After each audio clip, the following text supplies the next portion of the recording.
Tá vendo todas essas câmeras e sensores? Não de vigilância e presença pelas cidades, mas sim nos carros. A maioria pode não perceber ou não prestar atenção no trânsito nesse sentido, mas com um pouco mais de cuidado, vai ver que cada vez mais os carros são equipados com radares, sensores e câmeras pela carroceria. Sendo os chamados ADAS, em inglês Advanced Driver Assistance Systems, ou em português, os assistentes avançados de condução. Eles são, basicamente, sistemas desenvolvidos com o objetivo de tornar o trânsito mais seguro, visando salvar vidas e diminuir o número de acidentes, algo cada vez mais importante. Segundo a Organização Mundial da Saúde, os acidentes de trânsito em 2030 já serão responsáveis por mais mortes no mundo que doenças como diabetes e hipertensão. Porém, a oferta desses itens ao redor do mundo é muito diferente, algo preocupante.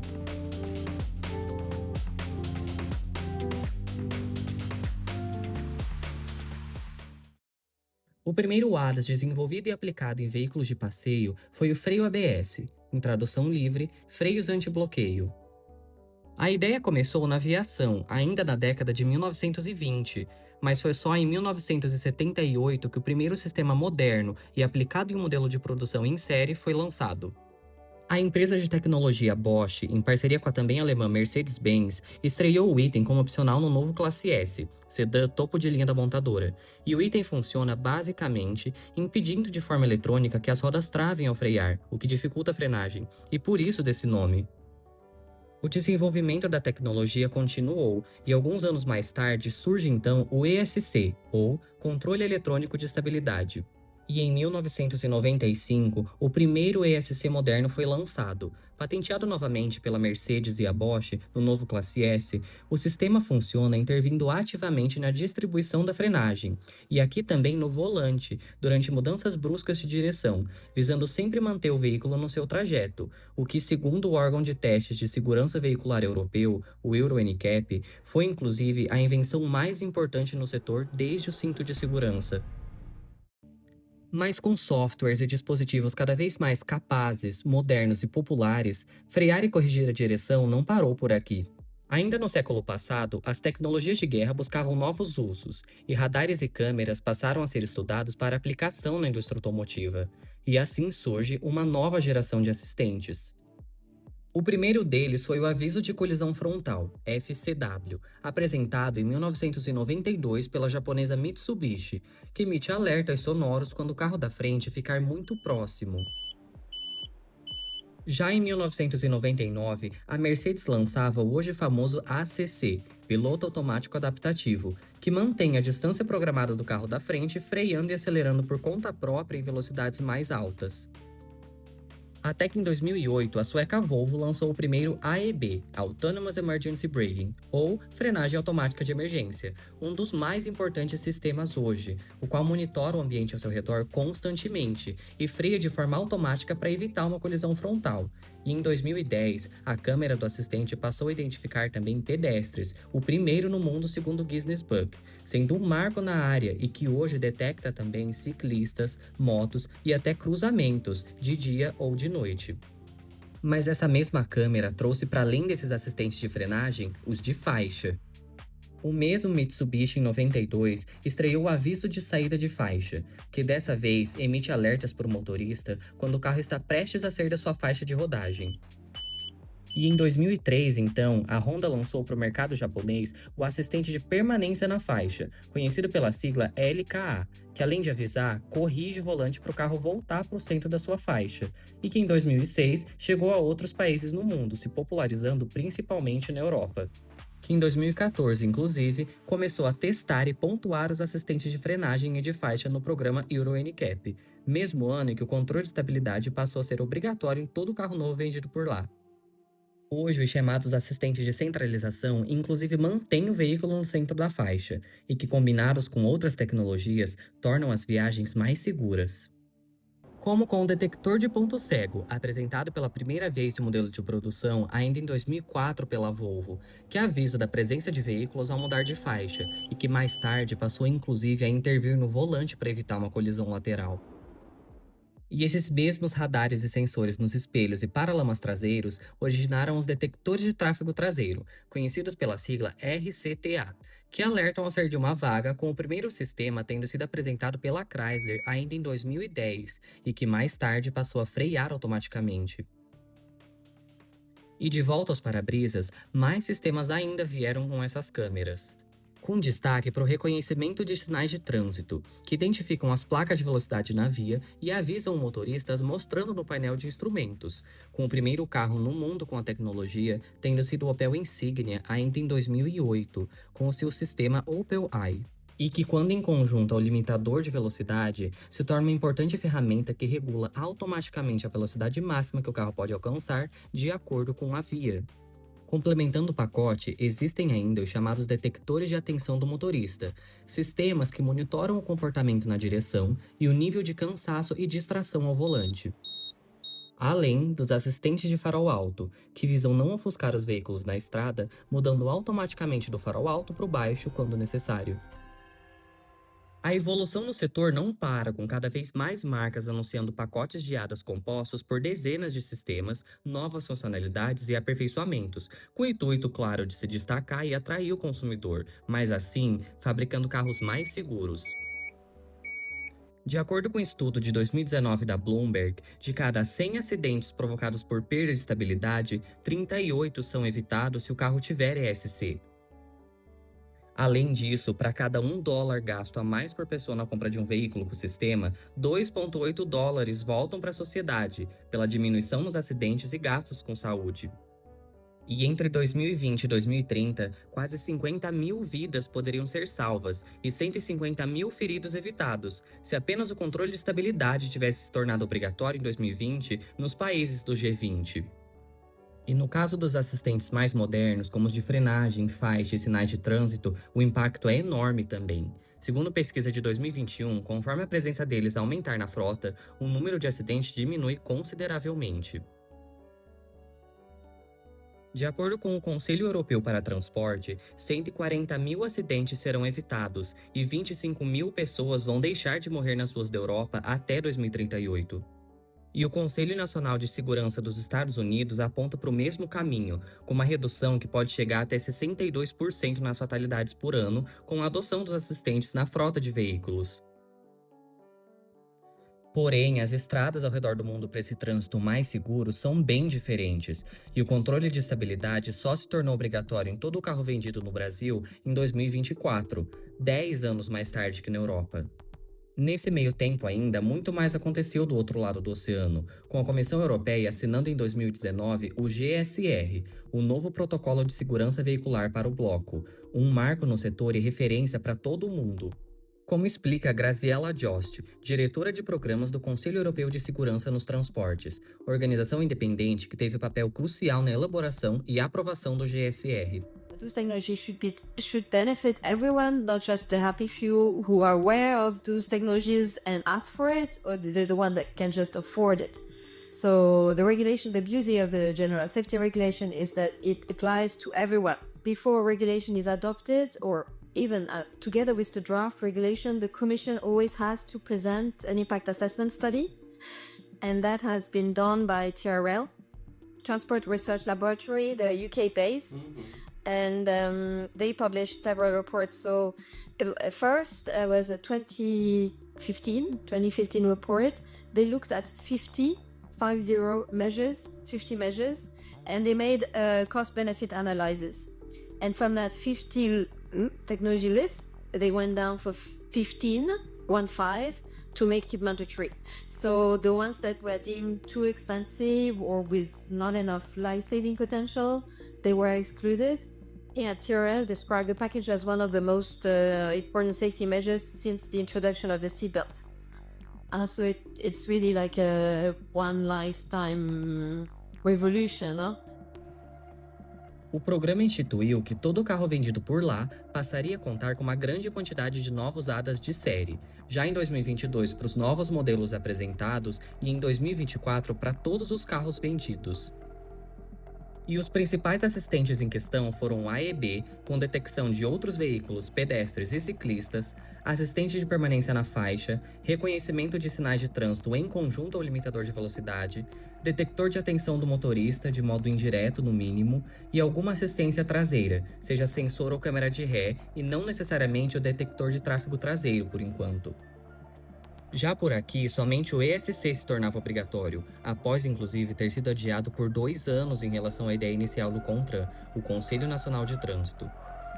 E ainda é importante lembrar que a mesma diferença de 10 anos para a Europa também aconteceu com os freios ABS, obrigatórios desde 2014 no Brasil, mas desde 2004 por lá.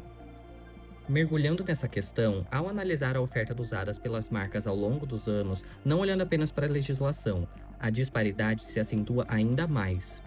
Começando pela Volkswagen, o exemplo mais emblemático é o Polo, o carro mais vendido da Alemanha no país. A sua geração atual, lançada em 2017, não oferece no Brasil nenhum ADAS de nova geração, nem como opcional, enquanto que na Europa conta com AEB de série desde o lançamento e ACC, detector de ponto cego e tráfego traseiro, como opcional, além dos assistentes de faixa e sinais de trânsito de série desde 2022.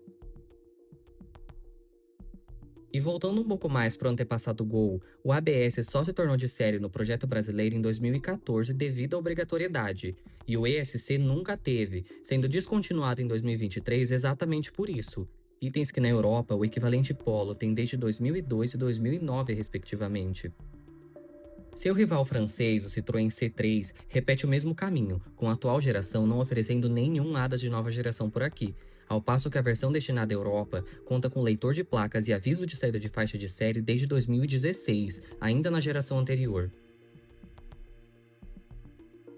A irmã Peugeot é melhor nesse quesito, com o atual 208 oferecendo AEB, assistente de permanência na faixa, farol automático, detector de atenção do motorista e até mesmo o reconhecimento de sinais de trânsito em conjunto ao limitador, o único do segmento com sistema inclusive. Porém, diferente do europeu, que possui esses itens de série desde o lançamento em 2019, aqui eles só estão presentes na versão mais cara. Além disso, o ACC, o detector de ponto cego tráfego traseiro e a centralização ativa na faixa só estiveram disponíveis no Brasil brevemente na versão elétrica, que não por acaso vinha importada da França.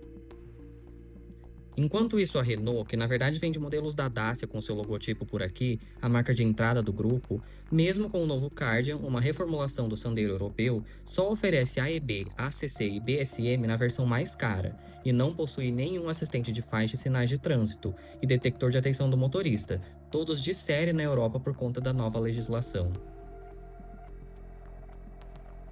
Em relação às japonesas, a situação não é muito diferente, e o principal exemplo da Toyota é o Corolla, que mesmo custando cerca de R$200 mil, não oferece leitor de placas de trânsito nem como opcional, e os assistentes de ponto cego e tráfego traseiro, AEB com detecção de ciclistas em intersecções e o detector de atenção do motorista passaram a ser oferecidos por aqui somente este ano, itens que são todos de série na Europa desde 2020. E a situação fica ainda pior em relação ao ABS, que somente em 2008 passou a equipar o modelo brasileiro, 11 anos mais tarde. E em relação ao controle de estabilidade, foram 15 anos necessários, quase 2 gerações do modelo para que ele chegasse aqui. E a conterrânea Honda seguiu uma estrada parecida, não oferecendo ABS por 7 anos no Fit, nem como opcional, e o controle de estabilidade veio somente em 2018, 10 anos depois que o europeu Jazz, que desde 2014 inclusive já tinha AEB de série, e aviso de saída de faixa, leitor de placas e farol automático como opcionais, itens nunca oferecidos aqui. Para explicar isso, algumas questões aparecem no trajeto, e a primeira e mais abordada é o custo de produção e implementação dessas tecnologias, que podem tornar os carros mais caros para as montadoras e para o consumidor. Sobre isso, uma pesquisa de mercado indicava que em 2018 nos Estados Unidos, um pacote opcional com ADAS de nova geração era vendido por cerca de $2.000 pelas marcas, 5% do valor total do veículo, uma quantia não tão expressiva, mas que impacta principalmente os modelos de entrada. Para se ter uma ideia, na Europa, de 2014 para 2024, o preço médio dos 10 carros mais vendidos na Espanha aumentou de cerca de 14 mil euros para quase 24 mil. Só que na prática não são só usadas que impactam nesse preço, e segundo o levantamento de 2021, as principais outras razões para o aumento nos preços nos últimos anos foram a eletrificação da frota e a busca por mais itens de conforto e conectividade pelos consumidores. Além disso, outro estudo de 2023 da Jet Dynamics aponta a crise de matéria-prima na pandemia, a diminuição nas vendas e o câmbio instável do dólar como os principais motivos desse aumento, antes das normas mais rígidas de segurança. E Felipe Munhoz, expert da indústria automotiva e analista pela Jet Dynamics, líder mundial em pesquisa e dados do setor, explica como essa diferença na oferta é um comportamento de mercado e não algo que as marcas não conseguem bancar. I think as in any technology, the costs are usually higher at the beginning of the development and introduction of the technology. But once the volumes help in terms of sales, well, you usually have a lower cost. This is particularly the case for almost all technologies where China is working on. The Chinese cars are making a lot of progress in all terms. One of them, of course, ADAS, safety. Honda and many other car makers in Brazil might not be proactive in terms of adopting technologies. One is because what I just said, because I mean the business is to sell cars and they are operating in an emerging economy where not everybody can afford the car. But the other reason it might be because they also want to make more money. That's right, that's capitalism. And my point here is that this is going to change once the Chinese car makers establish themselves in Latin America, particularly Brazil. Chinese car makers are very aggressive in terms of product and prices, and they are very competitive. China is making a lot of progress in terms of areas. So my view is that as I just said, as we live in the capitalist world, once the Chinese car makers start gaining traction because of their good prices and the good specs, well, Honda, Fiat, Volkswagen, Renault, Toyota, all the ones that have been operating in Brazil for many years will need to wake up and adopt these technologies if they don't want to lose market share. Olhando na prática, o Dacia Sandero, por exemplo, o modelo mais vendido na Europa e o mais barato também, quando a segunda fase do GSR entrou em vigor em 2024 e o modelo foi atualizado para se adequar, não houve aumento no seu preço, somente mais tarde no final do ano e sem nenhuma nova alteração nos itens. Já o Renault Clio, o segundo modelo mais vendido por lá e que não precisou se adequar, teve aumento de €200 em janeiro de 2024. No mercado brasileiro, com a obrigatoriedade do ESC entrando em vigor na mesma época, o comportamento foi parecido, mas pior. De acordo com estudos, o custo de implementação do ESC era de apenas $111 em 2010, o qual já havia diminuído para 50 em 2019, um valor bem menor que o dos ADAS mais modernos adotados na União Europeia. E somando ainda a extensão no prazo em 2 anos por aqui para que as marcas se adequassem, o que não ocorreu na Argentina, por exemplo, um aumento mínimo ou zero era esperado nos modelos. Mesmo assim, eles vieram, como no Fiat Mobi, que precisou se adequar em janeiro e teve um aumento de R$2.000 na ocasião. Mas é importante ainda ressaltar que em 2023 o hatch já havia passado por um aumento de R$1.500, sem nenhuma alteração nos seus itens, e de 2024 para cá o preço aumentou quase R$10.000, e isso sem mais melhorias na segurança. Outro exemplo é a Fiat Strada, o modelo mais vendido do Brasil e que, apesar de não ter passado por alterações, já que tinha ESC de série desde 2020, sofreu reajuste de R$2.000 no começo do ano passado, e desde então aumentou mais R$10.000 também. Analisando então o top 10 dos modelos mais vendidos nas regiões, na União Europeia apenas 2 não possuem nota máxima de segurança no Euro NCAP, sendo o Dacia Sandero o mais vendido e o Duster, também romeno, ambos modelos com foco no preço. Já no top 10 brasileiro, apenas 3 modelos alcançaram nota máxima no Latin NCAP, com a líder Fiat Strada recebendo 1 de 5 e o Fiat Argo nota 0. Lembrando que os próprios critérios de avaliação dos órgãos diferem, com o mesmo Volkswagen T-Cross, por exemplo, recebendo 4 estrelas no europeu e 5 no latino, mas com o modelo brasileiro não contando com nenhum ADAS de nova geração de série. Mas mais importante que isso é analisar o quão caros são os modelos mais vendidos em cada região. O quarto carro mais comprado pelos europeus em 2024 foi o Tesla Model Y, um SUV elétrico de mais de 40 mil euros, seguido de modelos médios, consequentemente mais caros, como o Volkswagen Golf e o Skoda Octavia, enquanto que no Brasil, nenhum médio, elétrico ou qualquer carro que tenha outros ADAS de série que não os obrigatórios ABS e ESC estão no top 10. Ou seja, o poder de compra dos consumidores é também muito diferente entre as regiões, e as questões políticas e econômicas refletem na frota menos equipada, como explica Fernando Osório, mestre em computação pela Universidade Federal do Rio Grande do Sul e professor e pesquisador do Instituto de Ciências Matemáticas e de Computação da USP. Então, tem essa questão econômica que ela sempre está presente, mas eu acho que tem que ter um equilíbrio. Essas empresas têm que ter um nível ético, um nível de responsabilidade do produto. Eu acho que o desabilitar é um pouco isso. Os caras estão habituados ao nível de padrão de qualidade de sinalização e de mapeamento de informações que não tem no Brasil. Então, o que você vai fazer? Você vai assumir o risco daquele seu sistema começar a falhar, ou você desabilita e lava as mãos? Então, se caminha meio que junto. A política de incentivo de pesquisa, desenvolvimento e inovação e nacionalização, né, porque também não adianta só trazer de fora, junto com a legislação. E eu acho que é esse um casamento que não existe. Não colocar um sistema, um carro brasileiro porque você não tem um público que vai conseguir pagar é o problema. É uma questão de políticas públicas, né?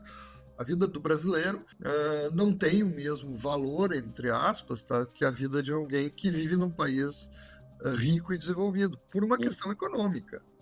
Para se ter uma ideia, são necessários 18 salários mínimos para comprar um Citroën C3 em Portugal, o segundo modelo mais barato por lá, e que no Brasil, mesmo sendo um dos mais baratos também, custa mais de 48 salários, além de ser muito menos refinado e equipado que o europeu. Não se trata, portanto, apenas de mais ou menos consciência dos consumidores brasileiros e europeus, uma outra questão levantada na rota dos ADAS. Por exemplo, 36% dos motoristas britânicos não sabem exatamente quais itens de segurança seus carros possuem, e 41 deles desligam pelo menos um ADAS ao dirigir, por considerarem irritantes ou intrusivos demais.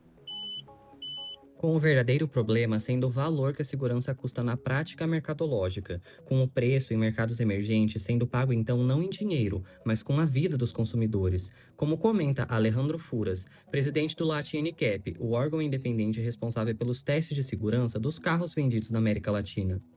Em nossa visão, o brasileiro tem uma prioridade maior para carros mais seguros que o que tinha quando a Latin NCAP começou no ano de 2010. E é uma coisa mais significativa agora. O mercado da América Latina tem uma preferência pelo preço e a utilidade do carro. O brasileiro não quer comprar um carro de uma estrela, isso com certeza. Mas o que o brasileiro pode pagar e que o carro dê a utilidade que o brasileiro precisa. O brasileiro médio não gosta de um carro que você pode se matar ele ou sua família nesse carro. Eles não aceitam isso. Mas, infelizmente, não posso pagar outra coisa. Se nós falamos de estandarizar a segurança no Brasil, essa estrada deveria ter um nível de segurança maior e ter essa concordância. O que leva, então, à questão da obrigatoriedade legal e ações do poder público. O ADAS depende principalmente de uma regulamentação do governo. Se um governo obriga, o ADAS tem que estar lá, regulamentação da Europa. Também do lado do mercado, como no caso do Latin NCAP, que o NCAP pressiona o mercado para acelerar a entrada e penetração do ADAS. E também da abertura, vamos falar assim, como as montadoras disponibilizam a vontade das montadoras para disponibilizar. Se você não tem um mercado regulado como temos agora, então tem uma dificuldade um pouco maior. O ADAS hoje é como foi no ano 2000 o ESC na Europa. Isso precisa de incentivos do governo, precisa de impulso da indústria, decisão da indústria, muito teste, muita pesquisa científica, avaliação da data, e evoluir muito isso. Isso tem muito tempo, isso leva muito tempo. E principalmente também o compromisso do governo, não somente para regulamentar a segurança, sino também para melhorar, nivelar a infraestrutura dos países, da infraestrutura do mercado, caminhos e outras vias, para que os ADAS sejam mais efetivos também e tenham um suporte de evolução mais rápido. O ADAS sempre vai chegar a evoluir mais ótimo se tem uma melhor infraestrutura, mais rápido. Se não tem infraestrutura, vai também continuar evoluindo, mas vai chamar mais tempo. Hoje, o Brasil conta com o MOVER, o Programa Nacional de Mobilidade Verde e Inovação, destinado a fomentar a indústria automotiva do país com subsídios concedidos às marcas que investam aqui e produzam modelos mais sustentáveis, tecnológicos e seguros. Criado em 2023, substituiu o Rota 2030, reformulando os critérios para redução ou aumento do IPI dos veículos, com um deles sendo justamente o desempenho estrutural e as tecnologias assistivas à condução. O programa divide na sua regulamentação usadas em 4 categorias, A, B, C e D, e instituiu prazos para as marcas se adequarem.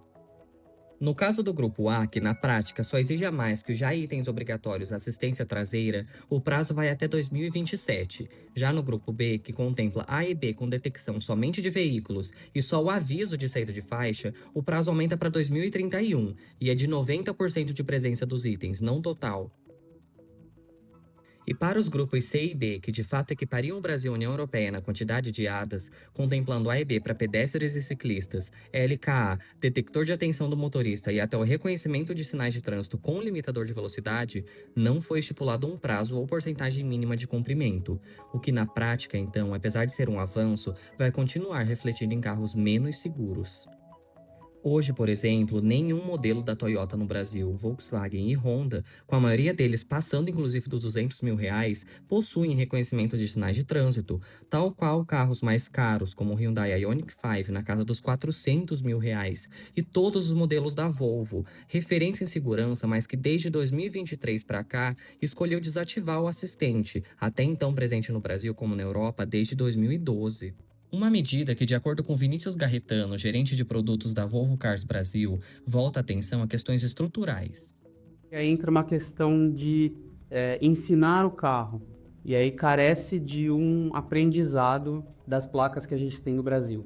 E por esse motivo, ele foi desabilitado porque a gente entendeu que não estava pronto ainda para o mercado brasileiro. Então ele tem essa capacidade, na Europa funciona, ele veio dessa forma, mas aí a gente disse que é melhor que não se tenha do que você ter e correr um risco de ele funcionar de uma maneira equivocada. O carro é o mesmo lá e aqui, mas por esse motivo de infraestrutura a gente acaba não conseguindo disponibilizar.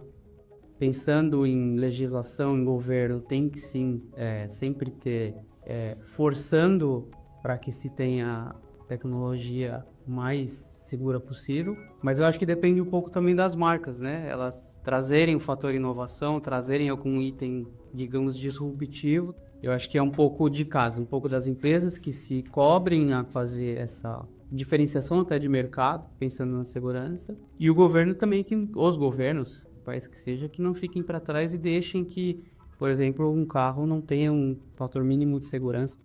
O Brasil é signatário da Convenção de Viena de 1968 sobre a sinalização de trânsito, o que garante placas semelhantes e o funcionamento dos assistentes na teoria. Não à toa, os modelos antigos da marca seguem com o TSR funcionando, e carros como o Renault Boreal, que usam um sistema da Google como a Volvo, oferecem o item aqui no Brasil, com o Renault Kwid elétrico de R$100 mil, sendo o carro novo mais barato do país com assistente inclusive. Em comunicado, o Ministério dos Transportes respondeu que as normas de segurança veicular no Brasil seguem na maioria das vezes as regulamentações da ONU, as mesmas da União Europeia, e que continua promovendo esforços para a redução de mortes e acidentes de trânsito. Mesmo assim, na prática, o país segue sem aprovação da resolução do CONTRAN, que visa tornar obrigatório pelo menos A e B e aviso de saída de faixa em 2029, e ainda mais sem perspectiva para outros ADAS, principalmente em relação ao reconhecimento de sinais de trânsito em conjunto ao limitador, o assistente menos presente aqui, apesar do excesso de velocidade ser responsável por metade de todos os acidentes no país. It's true that ISA has errors, but all technologies, they do errors. And it doesn't prevent the industry from saying, oh, we should actually put AAB on cars. So they have a dual approach, you know, when it's ISA, oh no, we need 100% accuracy rate, otherwise we don't fit it in. And other technologies, even level 2 or level 3, they make errors. People are dying from those errors in the US. And it's somehow still okay to have those systems, and they say, yeah, we're learning, the algorithm is learning, but we can't just afford not to do it. Well, then it's the same for ISA. Why a double standard? The life saving has been proven by the work before the regulation. The TRL report showed its cost benefits. So you save more lives than it actually costs to fit. Especially when you mass produce, so you put them as a standard, you have economies of scale. Give the industry a vision, then they can't say, well, we can't do it. They will always say, we're not ready. Yes, so that's why you need to set the clear roadmap for them now. This is, I think, what works for GSR. But yeah, you need the pressure from citizens, from government, from consumer program, from the press. We are way too complacent with the industry for pushing products that we know could be safer. I mean, I'm not saying they're unsafe, but they're not safer. They're not. We know they can do better, and they can do in Europe. So why can't they in the rest of the world?